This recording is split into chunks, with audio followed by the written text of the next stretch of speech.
Hello, everyone, and welcome to the Jeffrey Epstein Show. This is Daily Drop number 16, and I'm your host, Bobby Capucci. We'll have two articles for you tonight. The first one is from CBS News, and we have another article from page 6, which is the New York Post. The first article from CBS deals with a model who is now accusing Jeffrey Epstein's good buddy, Luc Brunel, of rape. So, we all know that these two guys were working hand in hand. We all know the stories about Brunel. We all know the things he was up to. We all know the things he was accused of and is still being accused of. And we all know that there has never been any justice for any of the women in his cases as well. But now, in Paris, the French police have opened a widespread investigation into this whole entire thing, including the Epstein case. So, let's take a dive into this article and see what it says, shall we? French investigators are looking into possible links between the allegations of sex crimes by Jeffrey Epstein and his former associate Jean-Luc Brunel, a model agent. The Paris prosecutor opened the case in September, a few weeks after Epstein's alleged suicide, and police searched Epstein's luxury apartment in Paris last month. Earlier this week, a French woman in her 20s filed a legal complaint accusing Brunel of sexual harassment. Police say they will soon question her. Several women have come forward in recent weeks with allegations of sexual assault by Brunel spanning 3 decades. CBS News reached out to Brunel for comment but has not heard back. If they reached out for comment, did they go to Brazil to find him? Because last we heard, that's where he was hiding out, right? Brazil? We covered all of that. He was hiding out in a nice little coastal town, and supposedly Ghislaine Maxwell was there as well. I wonder why. Many of the women who have come forward to complain about Brunel worked for his Karen Models agency, but not all of them. A former model who worked with another agency said the Frenchman spiked her drink and raped her more than 30 years ago.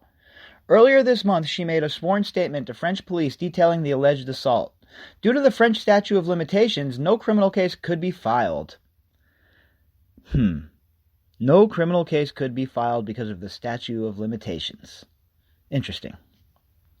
The Canadian former model does not want to reveal her identity, but she agreed to speak to CBS News about what she says happened in 1987 when she was 26 years old and Brunel was in his early 40s. She said she was clubbing with friends and Brunel was at the next table. He started talking to her, trying to encourage her to change agencies, but she told him she was happy where she was. At one point during the night, she said Brunel asked her to accompany him to an apartment to pick something up. She said he had always seemed nice and she did not think anything of it, so she went. Once at his home, she said she said he asked her if she wanted a drink. And then I don't remember anything. He had drugged my drink, she said. The next thing I remember is waking up in his bed. He was beside me and he was sleeping and naked, and I was wondering how I got there. I remember sliding out of the bed and doing everything to just not wake him up. I felt like it took me 5 minutes just to slide out of the bed. And then I crawled around on the floor and found my clothes and found my shoes and got out of the bedroom, went into the living room and got dressed.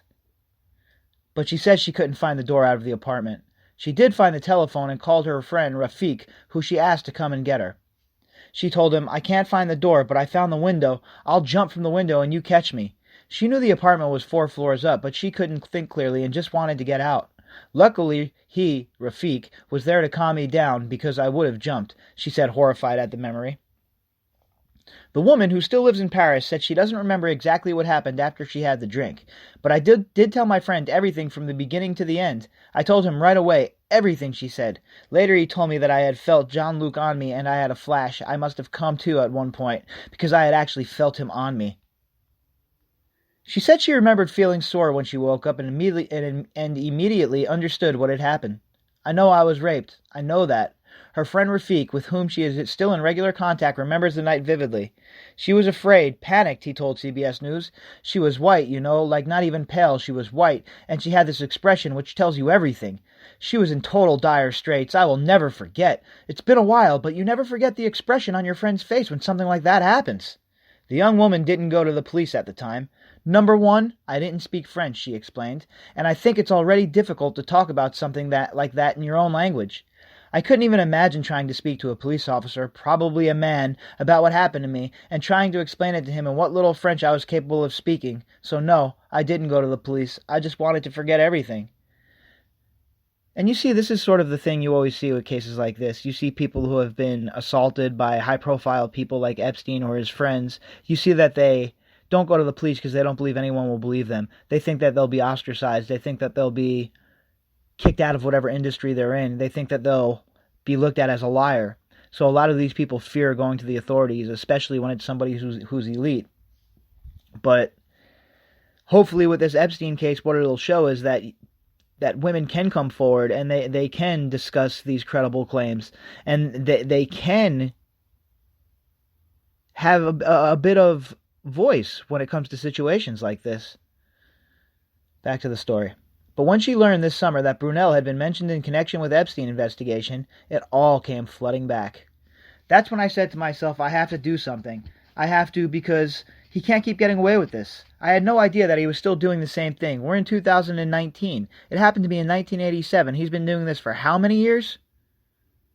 She got in touch with one of the other women who had come forward and approached her lawyer to give her own sworn statement detailing the alleged assault. The lawyer handed the statement over to police on October 1st, and she spoke with them earlier this week. He has to stop. This has to stop, the former model told CBS News. She hopes a link to the Epstein investigation will help bring Brunel down. Maybe they'll finally listen to us and he'll finally be stopped, she said.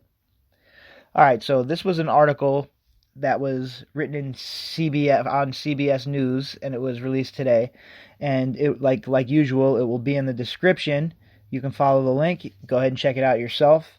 And it just reinforces what we already knew about Brunel. We already knew that this guy was a scumbag, and we knew that he was up to no good, and we knew that the things he was doing with Jeffrey Epstein were disgusting and gross, and this is just more evidence proving that this man is just a sick individual, just like Epstein. And if some of the stories that are true about him giving Epstein 3 young girls under the age of 15 for his birthday at one point, and some of the other things, I hope this man is captured, and I hope that he is buried underneath whatever prison France has that's considered their worst prison. This man deserves to be buried underneath it. After he talks, of course, because whatever he knows about the case, whatever he knows about Epstein, that needs to be taken from him. And he needs to be put to the question, because enough is enough with these people getting away with it. All right, for our next article, like I said, it's from the Post, and it deals with Alan Derschowitz, a little bit more on that Derschowitz case. And he is now preparing a countersuit against Virginia Roberts. So Alan Derschowitz is going to the mattresses here.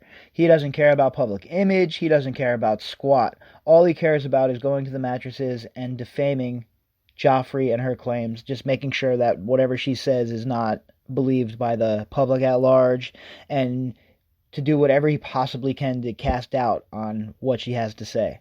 I think he has an uphill road to climb here, because Joffrey comes off as very, very, very, very, very, very, very, very, very, very credible. And coming up soon in the next few days, what I'm going to do is I'm going to play some interviews of some of the girls in their own words. So that'll be enlightening for some people who have never heard their interviews. We'll do a few clips of their interviews with the Miami Herald, and then we'll discuss the implications. Anyway, to the article for tonight. Lawyers representing Alan Derschowitz filed a legal letter Friday indicating they're planning a countersuit against Jeffrey Epstein's sex slave Virginia Joffrey for defamation. The move comes after a Manhattan federal judge ruled Joffrey can move forward with her defamation lawsuit against Derschowitz, but that she'll have to find new representation. She was repped by David Boies, but Derschowitz intends to call lawyers from Boies' firm as witnesses in his case. All right, pause right there. Like I said, a very shrewd move by Derschowitz. He's a very good lawyer, very high-profile lawyer. Might be a sicko. The evidence is all pointing that way. If you believe Joffrey, you have to believe that Derschowitz was involved in this. And the move he's making here to countersue is so that he can call supposed witnesses in the case, so that he gets Boies and Boies' firm eliminated from defending Joffrey. That way he's getting rid of a super high-profile lawyer and leaving Joffrey sort of exposed in his opinion.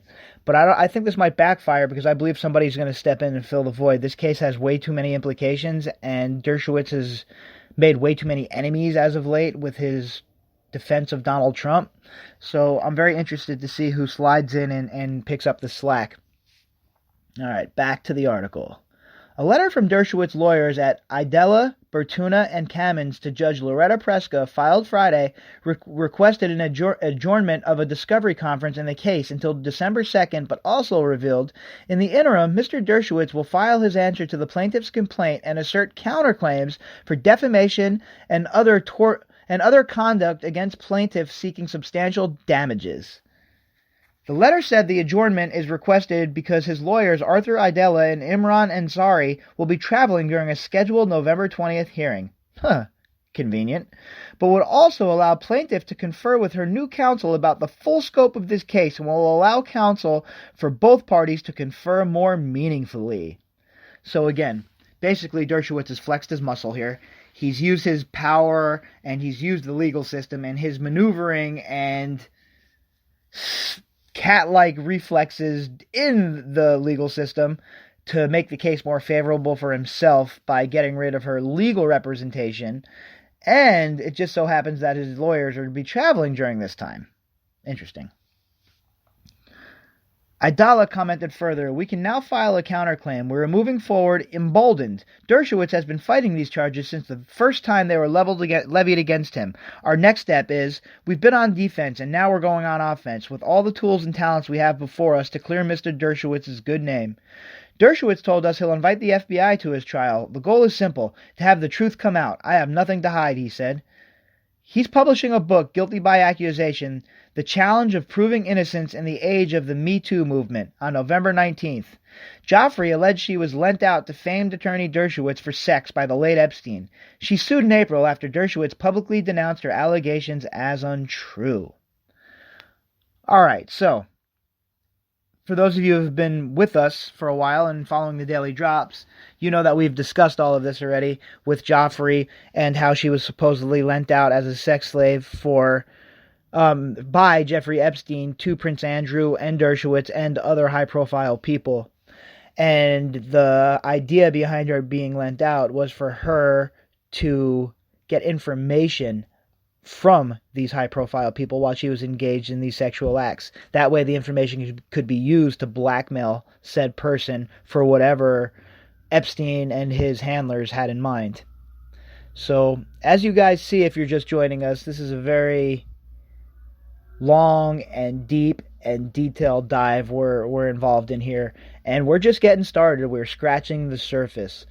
I have a new segment that I'm going to be starting, and one day per week, I haven't decided which day I'm going to drop it yet.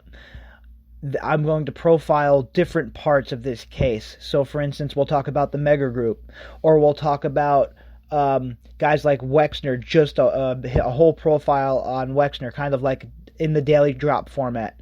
So 15, 20 minutes, different articles, and we'll build on that as well, because to understand how Epstein got away with this, I think that we have to understand the people that were in his atmosphere, the people that helped him hold all of this together, because he didn't act in a vacuum. He wasn't just one man that had a few bucks and decided he was going to make moves. He acted at the direct behest of other people. Who those other people are, that's up for debate.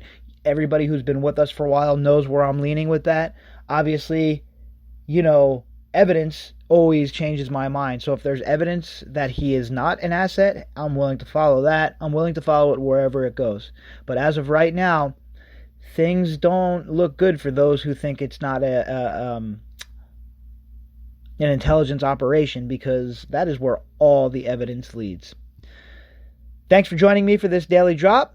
I look forward to talking to you guys tomorrow, and I look forward to having you on for the rest of the ride.